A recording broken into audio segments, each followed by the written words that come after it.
Hello, this is Stuart from Hear Me See Me podcast. Today I've got a wonderful lady who I've only just met, and it's the same old thing. I feel like I've known her for years. Today I'm talking to Helen Fitzgerald Wade. How are you, Helen? I'm good, Stuart. How are you? I'm wonderful. We got there in the end, didn't we? We had a couple of technical difficulties, but here we are. We're ready to go. Like I said to you, I'm a people's person. I'm not a tech. Not my forte. Well, that's what really drew you to helping us at Haircuts4Homeless, and you know, you've got to be a people person to even want to even do it. So absolutely. But we're gonna sort of go towards that later about what brought you into it. But I'd like to go right back to, you know, you as the young wee Helen. What you know, like what got you into hairdressing, and like where did you grow up, and that, you know, take me back to that. I'm the ripe old age now of 51. So I was born in Thurles, County Tipperary in 1971, and we moved to my parents lived in Shannon, which you probably have heard of. Yeah. But my mum went back to Thurles, Tipperary, for me to be born in the same county that she was born in. They're very proud Tip people, so they wanted their children to be born there. So we lived in Shannon, and then we moved to Galway, which is where I spent most of my life. But my first recollection of wanting to be a hairdresser was I used to sit in the chair in the salon and watch the hairdressers give me a special fringe. And I don't know any other words for it except special. It was about that short. And I used to sit there looking in the mirror going, yeah, when I become a hairdresser, I'm not giving anybody a special fringe, nobody. And so that's actually the first thought. And I was probably 5, 6, all the way up to 13, where my mom used to say, make sure her fringe is nice and short. And I used to think, no, don't do that to me, please. So if you got a money's worth, was that so she got like, didn't have to take you back to school? Yeah, exactly. Yeah. And she said, she's got beautiful eyes, everybody needs to see them. Like they can see the eyes, they don't need to see the entire head. And it was just special. It's special. But when I have parents ask me now, could I make sure the fringe is cut really short? I'm like, no, that causes hair trauma, and I'm not doing it. So that's where I suppose my first thought of being hairdresser came from. And then I got a job in a salon that used to cut my hair special at about 12, and I worked for nothing. Yeah. Because I was desperate to be a hairdresser, but I was too young to be paid. Even back then, that would have been seen as child labor. And they were just happy. Working for free isn't child labor. It's just working for free. Yeah. So I work on a Saturday, wash hair and fold towels, and I was happy to be in a salon. I didn't care what I was doing. Yeah. And then at 15 or 16, I'd had enough of school, really. I couldn't abide school. It just wasn't for me. Yeah. And I went to a convent school, which was interesting. Yeah. My sister, I have an older sister, she went to the same convent school. And when we talk about our school days, her experience was way different than mine, because she was academic and I absolutely was not. I spent most of my day trying to talk to everyone and anyone who'd listen to me. And of course, teachers don't like that. So we had very different experience at school. So I couldn't wait to leave and start hairdressing. So I luckily at the age of, I think it was 15, I left. I got an apprenticeship with the lady who'd opened a salon in Galway, who'd worked for Vidal Sassoon. Wow. She trained with them and had lived in England for quite a long time, and then had come back to Galway. Right. So that was quite an amazing start, I think, in my career. She was a very precision hairdresser. Yeah. Yeah. To the hair, like to one. It was quite incredible to watch. Yeah. So yeah, that was my training. Right. And I can't remember, I left or she left, but I moved on then to another salon, and I had finished my my training, and then I was a qualified stylist. Yeah. Did that till I was 19, and then the world was calling me. Ireland wasn't enough. Right. And as beautiful and everything as Ireland is, I just felt like the world needed to be explored, really. Yeah. My parents were really great at encouraging anything that any of us ever wanted to do. So they backed me 100%, and I came to England and did a job interview for Harrods and a job interview for the cruise ships with Steiner. Right. Yeah. Steiner. Yeah. Steiner. Yeah. And I had a tough decision to make, because I got both jobs. Right. Yeah. So that was really difficult. I was 19. I'd never traveled on my own before. I was living in London. It was quite a wild time. Yeah. And then I had the opportunity for two absolutely amazing jobs. And I remember ringing home from a phone box and saying, I don't know what to do. Yeah. And my mum said to me, well, you can always work on land. How many chances are you ever going to get to work at sea? So yeah. I didn't need much encouragement, really. I think I knew I wanted to go. Yeah. So then I spent the next few years working on the cruise ships and traveling the world. Yeah.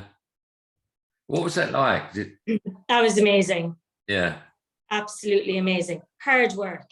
Yeah. You know, I've heard it was really, you earn your money, don't you? I've heard. Absolutely. And actually, we didn't get paid a lot. I think my pay was £45 a week. Yeah. It was very little. You got commission and stuff, but it was really for the amount of hours we worked. 12-hour days. Yeah. 6 days a week. But on the other side of that was you didn't have to pay for your accommodation. You ate the same food as the passengers. You got to travel the world. So, you know, there's another side to that. Yeah. Which was amazing. And I met hundreds and thousands of people. Yeah. Hairdressers, beauty therapists, the staff, the crew, and then the passengers. It was just an incredible travel experience. The right choice for a people person, because you've already said you're a people person. For sure. So, but do you wonder, because that's a crossroads moment, isn't it? Do you wonder, your whole life would have been so different if you'd have picked the other job, wouldn't it? Yeah, it would have been so different. Yeah. Funny, because those moments, they're so important, aren't they? You know, and you was meant to take the one. I think you're always meant to take that one, but you know, the significance of the other choice would have been. Yeah, and it is that thing of go with your gut. Yeah. I knew in my heart, even before I was ringing my mum saying, what'll I do? I already knew. I suppose I needed someone to say, you're not making the wrong choice, you know? Yeah. But in those moments, I think your gut will tell you what you need and where you should go, for sure. So what brought you back to land then after those years? So I did 10 ships in total, and I did various contracts, and I worked my way up to manager. And then I met my husband. Yeah, I thought that would be it. Yeah. Isn't it always? And he worked in the casinos on the ship. Right. Yeah. What did he do? So he started off as a croupier and then supervisor, and they've got so many different levels in casinos because they're all watching each other all of the time. Yeah, I know. Yeah. Paranoid, just like or paranoid. Yeah.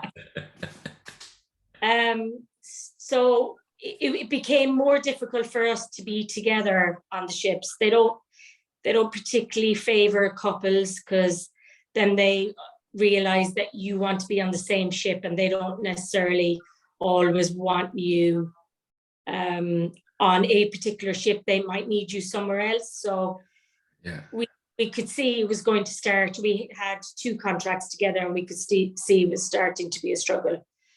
So we came back to Bristol. Right. That's where my husband Richard is from. He's a Bristolian. Yeah. And at the time, there's no casinos in Ireland, so it wasn't an option to go back to Ireland. Yeah. But there's plenty of hairdressers here, so obviously I knew I could get work anywhere. Yeah. So that's what we did. And at that time too, we had a family loss. My dad passed away tragically in an accident, and that kind of shaped, I suppose, life from there. I was 22, so I was still quite young. Oh, right, yeah. Yeah. 22, 23, yeah. Right. Cool, you've done a lot, haven't you? Because it all sounds, I've done this and then a few years and that, and then you get that, when I was 22, it's quite a lot crammed in, isn't it? Yeah, it is. It is a lot. Yeah, and I suppose at the time, when you're young, you go for it. Yeah, you've got that energy, haven't you? Yeah, you do. You don't have that, you don't question things too much. You just think, oh, that's a good idea. I'll do that. Yeah. And the confidence, I think that's the other thing too, is when you're young, you have that confidence. Yeah. That as you get older, slowly, I think you lose it. And I think for everybody, whether you're a hairdresser or anybody else, the confidence just, starts to take a little backward step. Yeah. Because life gets in the way and various things happen that maybe knock you down a little bit. Yeah, of course. Yeah. So, so you stayed in Bristol. I mean, your dad unfortunately passed away, but you stayed in Bristol. I worked in Bath for a little while. All right, yeah. That was nice. A really nice city to work in. Met lots of interesting people there. Lots of lords and ladies because it's a nice place. And then I moved to a salon in Bristol called Alan Paul. It used to be a massive chain back in the day. Yeah, I remember the name Alan Paul. Yeah, actually, the original name was called Shaggers. Shaggers? Yeah. Sounds like an Essex salon. I think they had a lot of salons up north. So, lots of people Paul, they know Shaggers. Shaggers. And I worked there for years, and then I had my son and my daughter. Yeah.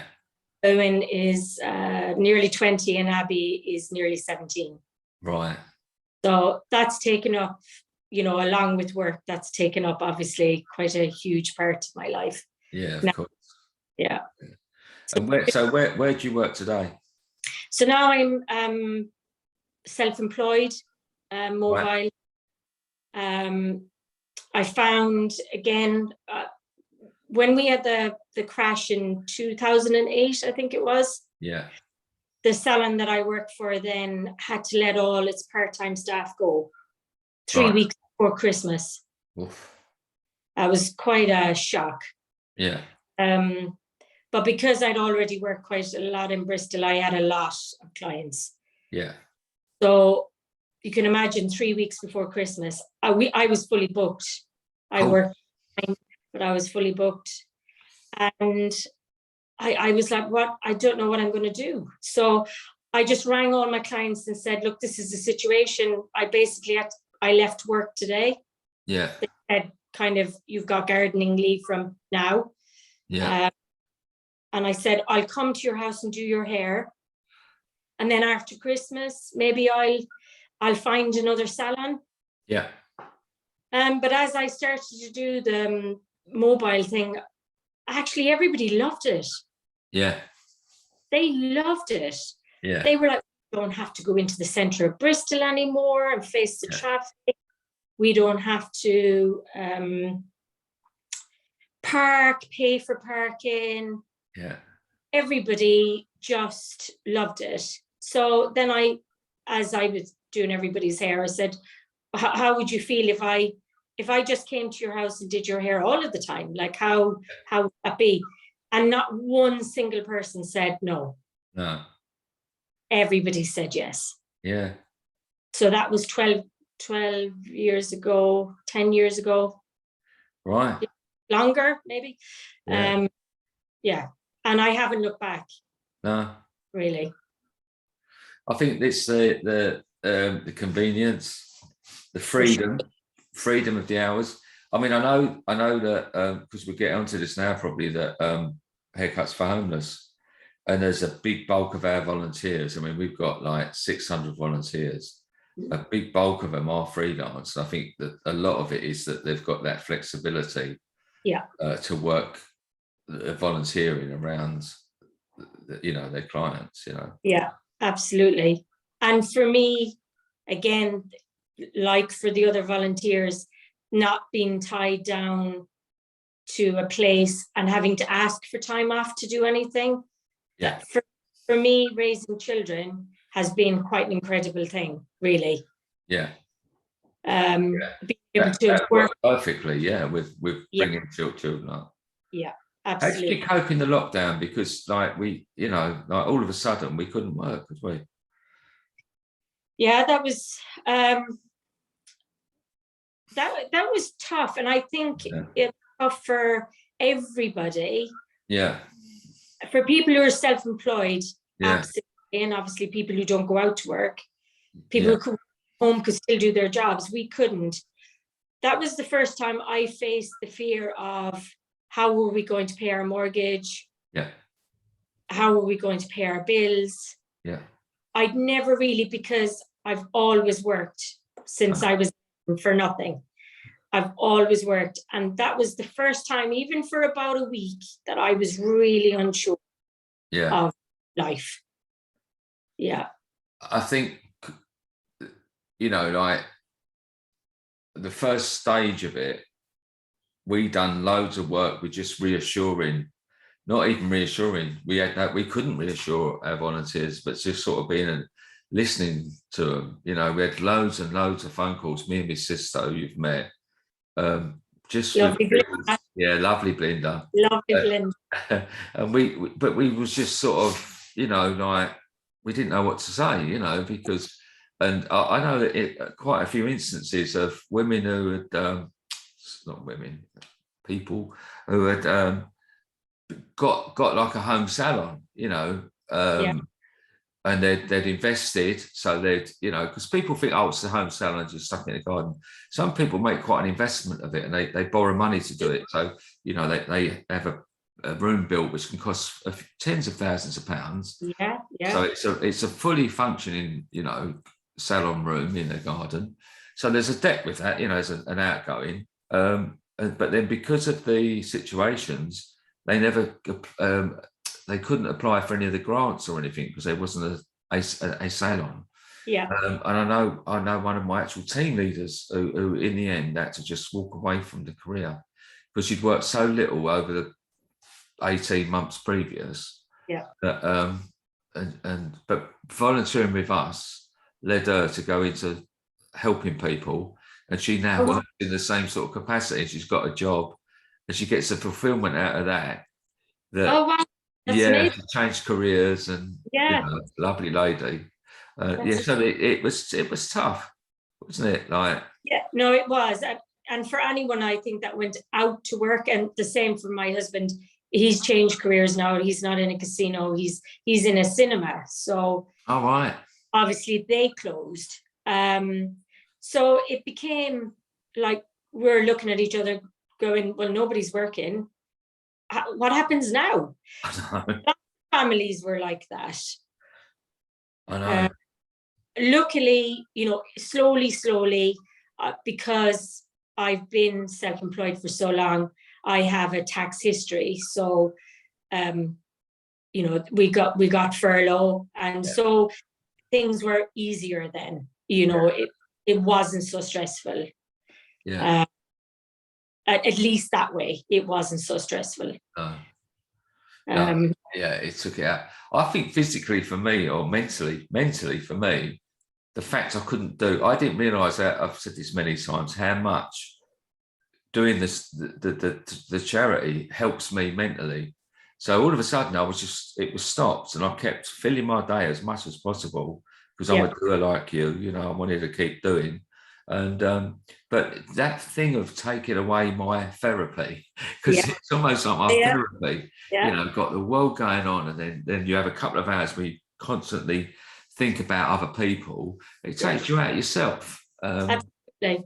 And I struggled for those. I think I struggled more for the second lockdown, the early part of last year. That was because it was the winter. Yeah, that was it. Yeah. That one. Cold and miserable, and we couldn't put the heating on because it was 2 weeks to save. I remember sitting here, with the hot water bottle, trying to help my daughter homeschool. Yeah. It was miserable. It was miserable. Yeah. But actually, that's where I found you. Oh, the misery. That's where you started stalking me. Tell me about that then. Tell me that story. I stalked a friend of yours first. Right. Who's a friend of mine? Tom Chapman. Oh, lovely man. Yeah. So I think it was a client who works for the NHS said to me, do you know there's this guy called Tom Chapman who's doing courses on mental health for hairdressers and barbers? Yeah. So I immediately started to look at it. I've been very aware of mental health my entire life. My mum was a Samaritan for 25 years. Wonderful, yeah.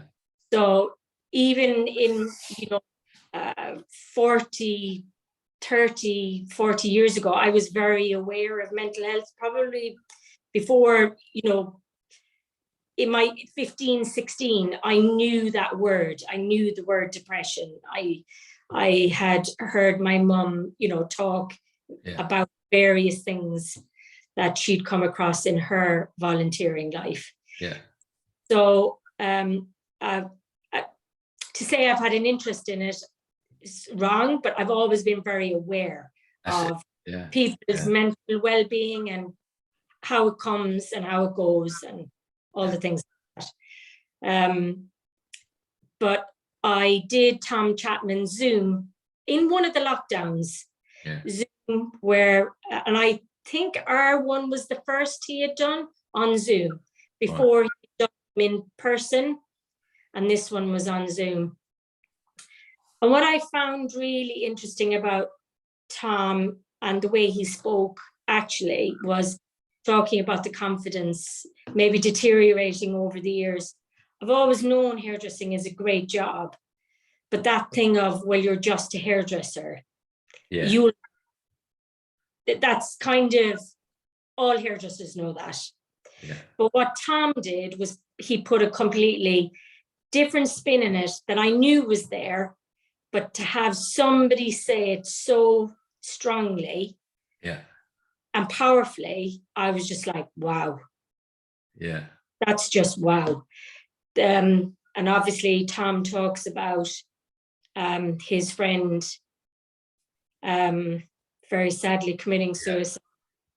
And it was very profound to hear someone talk the way Tom talked about being a hairdresser and having such an impact. Yeah.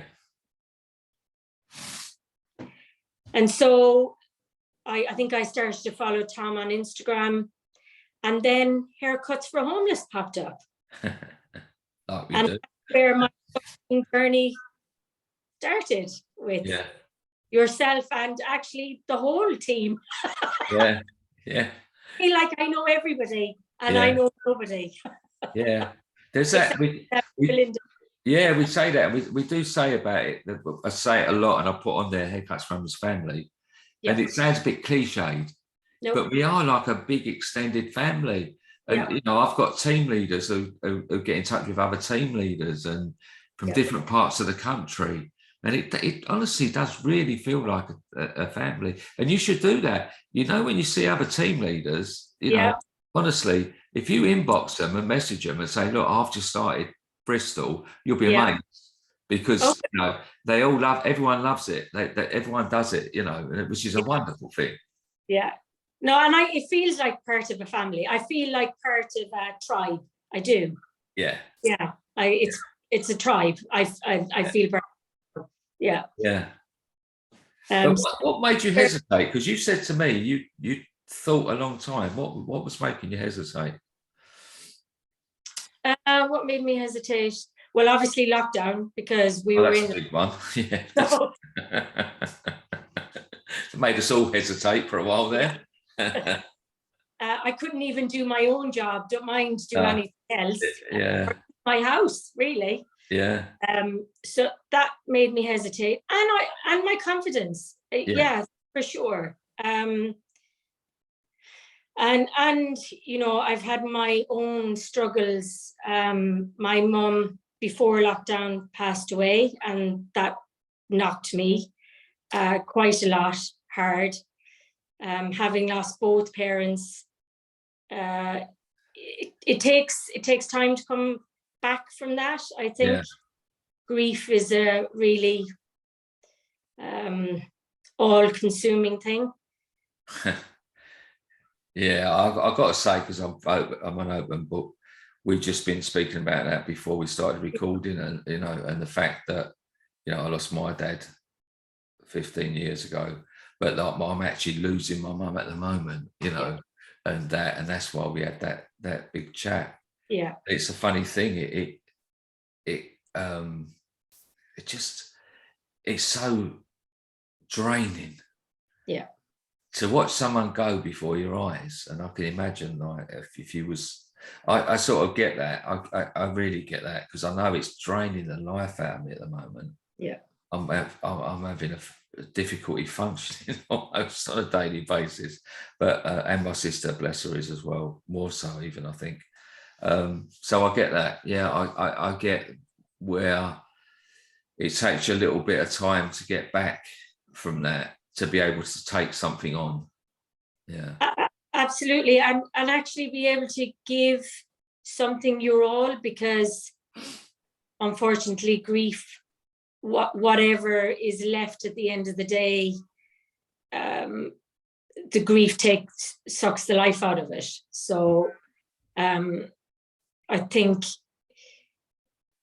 where I was when I messaged you, I was at a place where I felt like I could give something my attention, and something, I'm one of those people, I want to give it all my attention. I didn't want to just give it partly. Yeah. And especially something as important as I feel Haircuts4Homeless is. Yeah. I wanted to give it what it deserved. Yeah. I remember on a walk with my daughter saying, I'm thinking about doing this. And I knew once it was out of my mouth, I would have to keep on that road. Yeah. So it had gone around in my head for a long time. And then I said it out loud. And I thought, well, you said it now, you have to do it. Yeah. And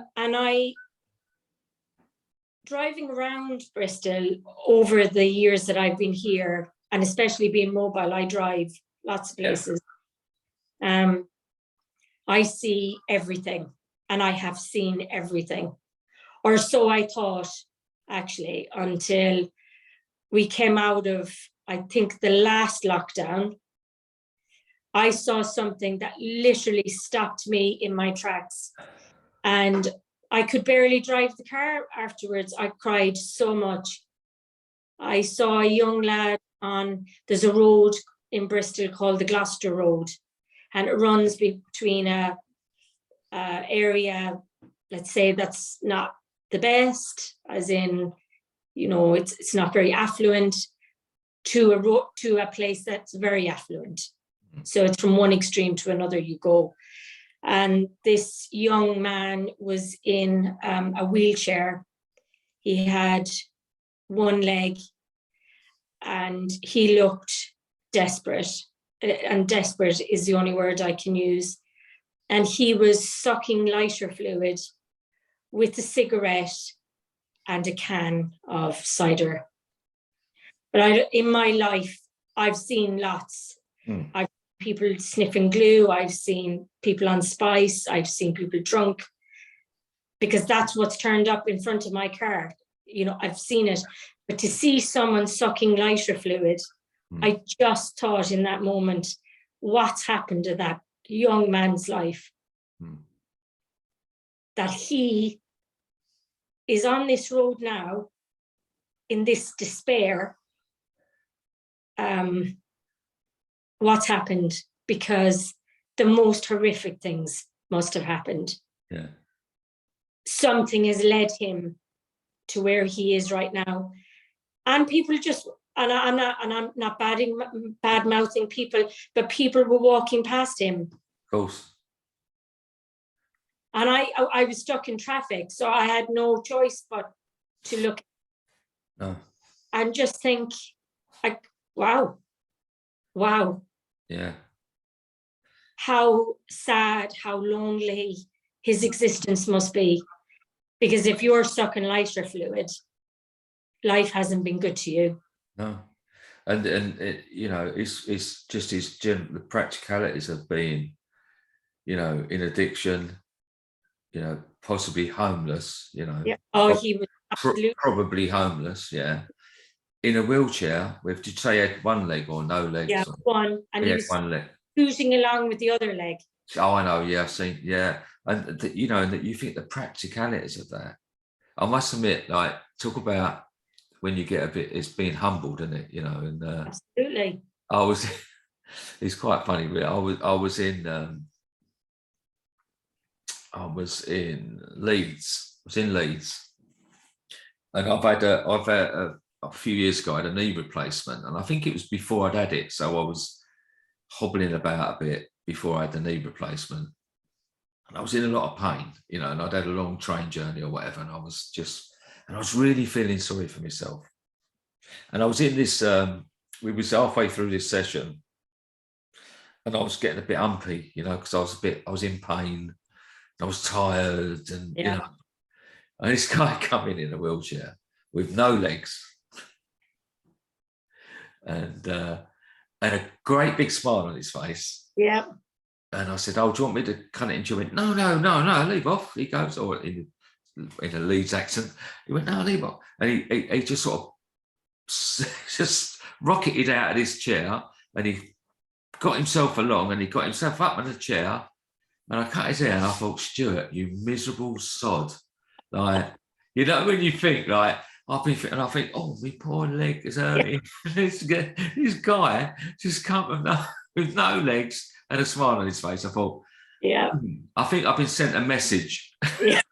I've been sent a message. It ain't that bad, you know. It ain't that bad. No. I think that's the thing. Even on our first session was, that thing of those lovely people coming in and one trusting us. I think that was the thing. But the other thing was beaming, you know, you just think, well, what's wrong with me? I have the world. I have the world, and I have no complaints. They have everything to complain about, everything. But they're leaving here with a smile on their face after a haircut. You know, that was the great thing about that day, was knowing, after seeing what I on the Gloucester Road and thinking, I don't know how to help. What can I do? I'm one person. But finding Haircuts for Homeless, I see a way I can help now. It's small. It is small, and I'm very aware of that. I'm not going to change the world, but at least now I feel like I can do something.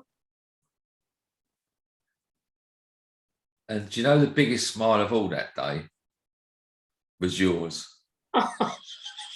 You know why? I've seen a lot of people, like people's reactions to it, but you and me and my sister, because we had a long drive, we drove 3 hours there, 3 hours in there, and then I drove 3 hours back. You know, I really slept well that night, but like I'm being moaning again, but like we had a long drive back, so we was chatting away, and we was buzzing.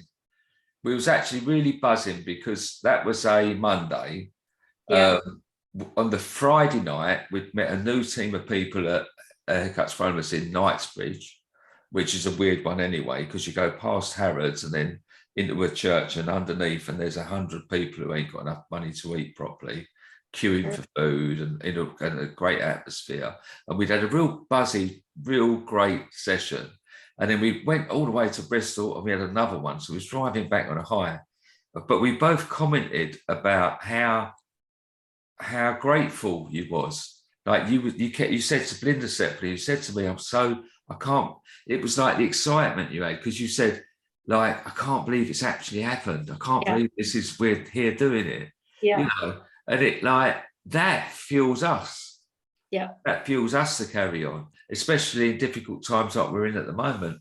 It fuels us to keep moving, and you know, like, and it was a wonderful session. I mean, the Turkish lady with the long hair, you know, like she hung around the whole time, didn't she? She had a wonderful time.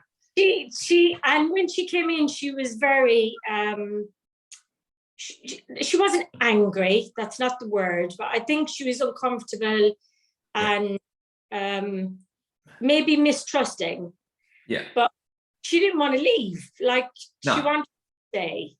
And I think everyone, I certainly felt everyone that came in brought an energy into the room. And they were all different, but actually when they all left with the same energy, which was happy. And they all waved to all of us. Thanks very much, everyone. You know, they would come in quietly and leave loudly. That's it. And that's it. I loved that. that was like from every session. Now I know they're not all going to be like that. No. And maybe they might be, maybe they won't be. But that was great. And In Hope, the charity themselves, are a great bunch of people who do amazing work. It was really interesting because we have got a lot on at the moment, as I've explained. And then to go off to Bristol and get a new one going was a bit of a challenge. And Belinda said, I've got this nutty woman, Helen, that keeps messaging me. No, she didn't. But she said, I've got a lady who's really keen to get started. And I, you know, we done our usual thing. We sort of threw the ball back at you and said, look, well, you live there, you find a place. Boom, boom, boom. And then I interestingly, I watched a documentary on the TV, and it was a documentary maker, film guy, who had been in poor situation before, but met this sort of socialite woman who was super, super rich. And they'd done a bit of a life swap. So she took him to the, you know, Monaco or something like that, and he was just a bit like, he looked like a rabbit in the headlights, to be honest. And he, Yeah. you know, and he just couldn't believe. And he's talking super rich people, and give her a due. She returned this favour and went back to him, and but they went to In Hope in Bristol. And you know why they went there? Sorry? The reason they went there is because he'd used their services. That's it. Yeah. I remember because he had been homeless in Bristol, yeah, and had the Wild Goose Cafe, and yeah, had used their services. So yeah, he wanted her to see his world. yeah, yeah, and it was a great program. I really enjoyed it. But straight away my head's going. I thought, I'd really like to go there someday. And within days, Belinda said, "Oh, Helen's found somewhere," and she went, "It's In Hope," and it clicked. I thought, I know that name. Hang on a minute, and I'm googling, and I went, "That's the one I wanted to go to." Bang, we're going. I said, "Get a date." Don't worry, leapfrog everything. Get us a date. We're going to Bristol, and that was it. It was sort of about meant to be. I was like, "We're going," and it didn't let down. It didn't. Honestly, it's a great place. And we've recently had we've had a very difficult situation.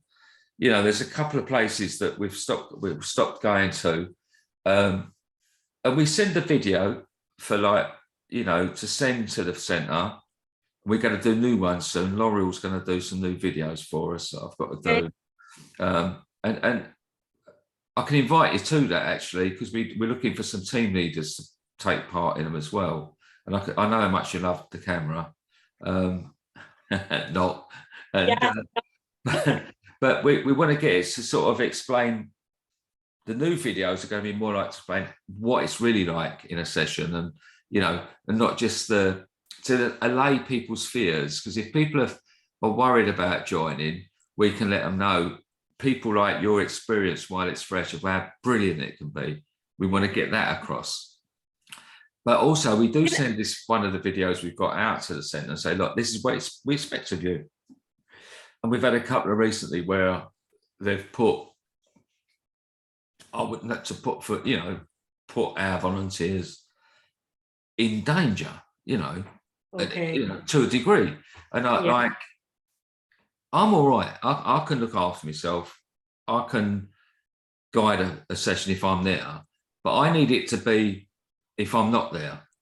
If my most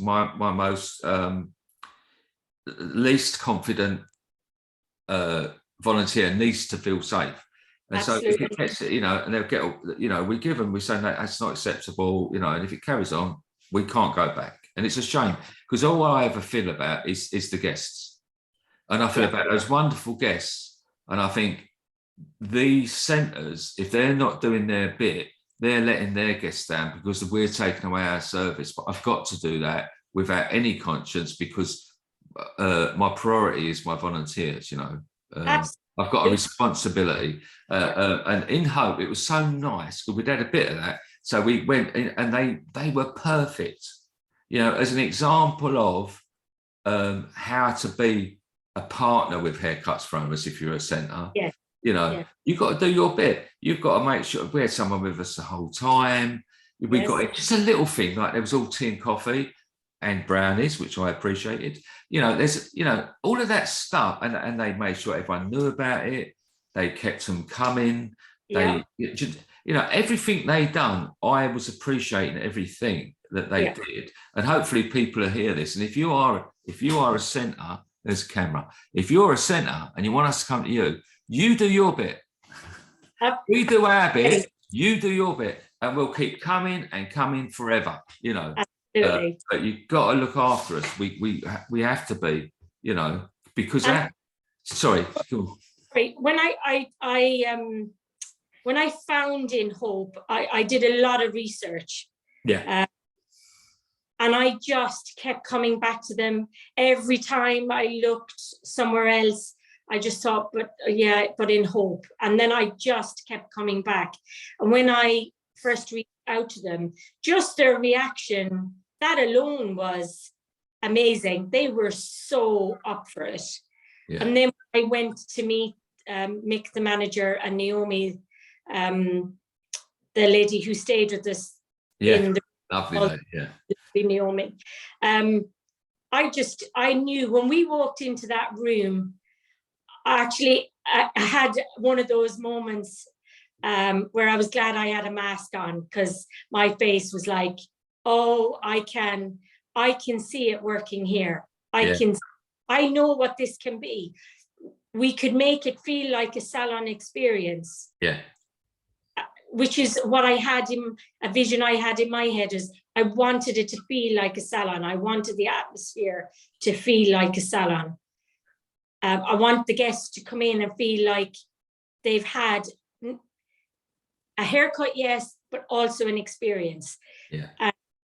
In Hope really helped that to happen. Yeah.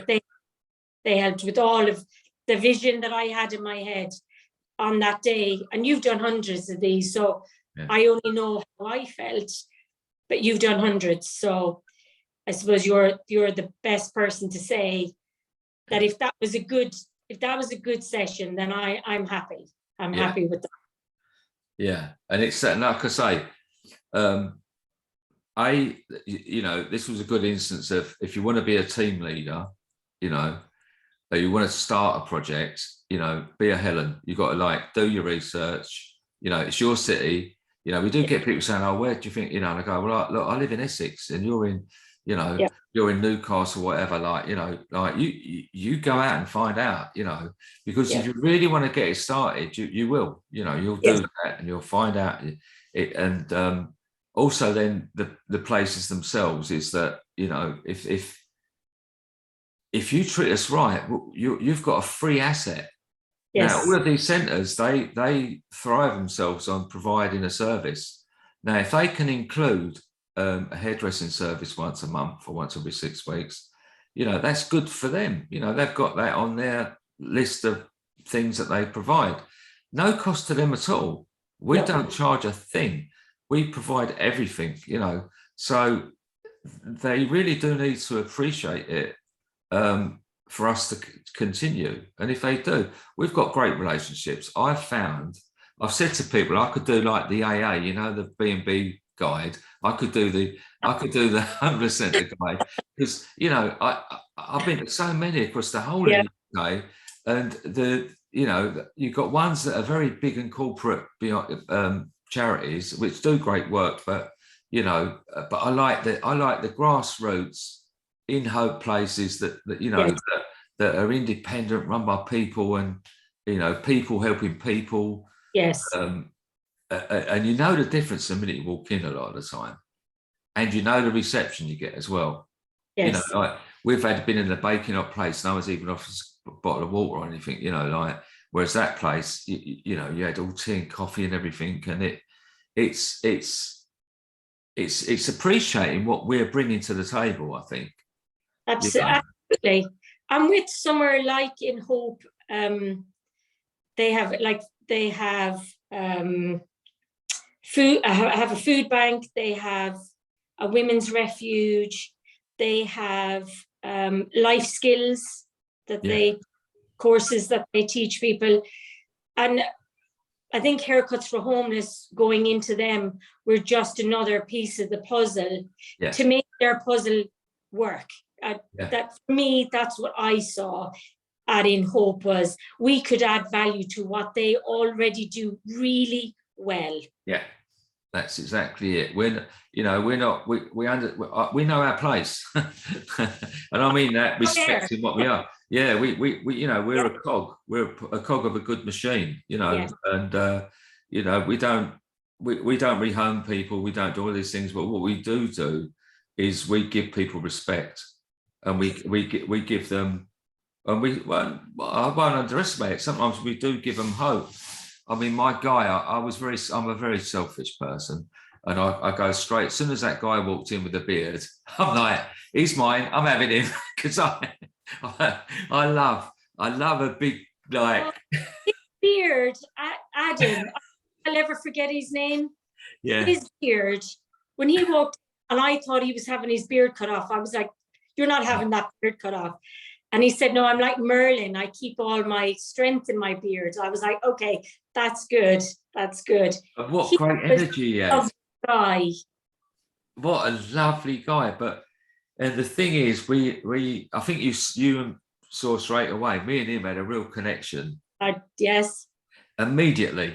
And what it is, we both are, and he won't mind me saying, because he was, you know, we're both alcoholics, you know, like I know whether I know them, they know me, and immediately it clicks. And you know, we had a great chat, we had a great hug, and he was such a nice young man. Yes. He lifted the room. You know, and it was a pleasure, you know, to get to know him, and you know, and I thought about him. You know, I thought about him a lot since we was there. Yeah. And I'm hoping that he was some of the things he was wanting to do come off for him. You know, you don't get a chance to meet people like this unless you're doing this. You know. One thing I would like to say, you say you're selfish, and actually I don't believe that for 1 minute, because I witnessed, as did the other volunteers, which we spoke about after you'd left, we talked about you, was there were 2 instances, one with Adam, where I don't know, you've some sort of Mary Poppins bag, I don't know where it was, but it clearly was anything that somebody needed, you had in your bag, which I found incredible. I think you gave Adam some hand warmers. I did, yeah. Right, okay. And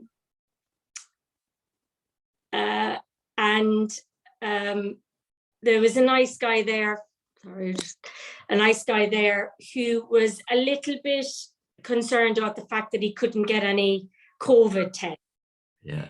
Again, Mary Poppins went into his bag and pulled out a box of COVID tests and handed it to him. And I was like, I want one of those bags. You're not selfish, Stuart. What you are is very unselfish, and you hear what people need. And those 2 people needed very little, but I could see how much it meant, more than the haircut. And that's what I mean about more than just a haircut. Do you need my tissues? Yeah, I've got some. I don't know, yeah, it's just taking notice of me. I'm a bit of a wreck at the moment, but that day, I felt like I was a master at work. That's what I can say. A master in his craft. Yeah.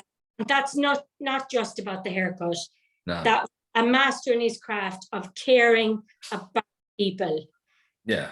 And Vicky and I, when you handed the gentleman whose hair she was cutting the COVID test, we looked at each other, and I was just like, wow. That's who Stuart Roberts is. Wow. I want to forget about be more like Helen, be more like Stuart Roberts, and I'm getting one of those bags. I don't know where you bought it. I want a bag where somebody says, this is what I would like, or I can't get my hands on this, but I have it. So I am going to get a bag, and I slowly find out what it is that people need. And I'm going to have a Mary Poppins bag to beat you. I've been called a lot of things, but I've never been called Mary Poppins. But I've got that's a first. But I've got we'll go with Merlin. Merlin, yeah. Merlin and Mary. That was a great session. But the thing is, what it is just listening. You know, hairdressers are great listeners, and using that skill. And the more often you go around and do it, you just pick up things. And then when you've got it in your mind, then if you do see something where you think, oh, a lot of people are kind enough to give us stuff. And, you know, and that's that little magic van we've got, the little black van that goes around. You know, there's loads of different things in there. and I can often put my hands on things. And if not, we sometimes it'll be in my mind until it appears, and I will send it. You know, like, because that's the thing as well. The support we give our teams is that we can't physically get there as often as we would like, but we are at the end of the phone. We are on the WhatsApp. We love it when people put the pictures of the next session on. Yeah. But it also, if we ain't got it, we can often get it, and then we can post it to you. You know. Yeah. So so I've got to put my phone on inactive. Let's get rid of that phone call at the wrong time. But yeah, it's just listening, really. I think that's the thing, listening out for what people ask for. Yeah, and you know, we're great talkers too. That's the other thing about hairdressers. We can listen and talk. Yeah. But I think that what I witnessed then was just, it was so subtle. It was so subtle. And you did it like nobody knew you were doing it. It was so subtle, but I know how much it meant. I know how much it meant. Yeah. And I felt honored to watch somebody do what they do best. And it is clearly thank you. I appreciate that. That's that's nice to know. So I know you've not just got the next session booked, you've booked for the rest of the year. Yeah, up until Christmas, and we've got more volunteers, which is great. Yeah. So yeah, I'm really excited. I'm really excited about the future. Yeah. So am I. Yeah, you know, like we keep getting setbacks and stuff, but you know, I know I'm doing this for the rest of my life, you know, and I know it's grown enough now that it's going to outlive me, you know, which is what I want. I want it to outlive me. You know, it's not the Stuart Roberts project. It's not whatever it is. It's Haircuts for Homeless, you know, and it's evolving into something that's going to continue, you know, because I won't be around forever, but you know, I hope it will, you know. And I mean, I'm very grateful that in my years of frustration at the world, you know, giving out about different things that I've seen, and never having that, I suppose, what do I do? Haircuts for Homeless, I feel, has empowered me that now there is something that I can do. Yeah. I'm very, very grateful for that. Very. To you and Linda. Love Linda. Yeah, love to Linda. Lovely. It's been great. I can't wait to come again. You know, I will be back as soon as circumstance can, you know, permit. We will definitely be there. But we're, as I said, we're there. We're at the end of the phone, and anything you need. But thank you so much for giving me your time on a Sunday morning. Thank you for having me. Yeah, and I'll see you soon. Thank you very much. Stuart. Thanks. Much love. Thank you. Bye.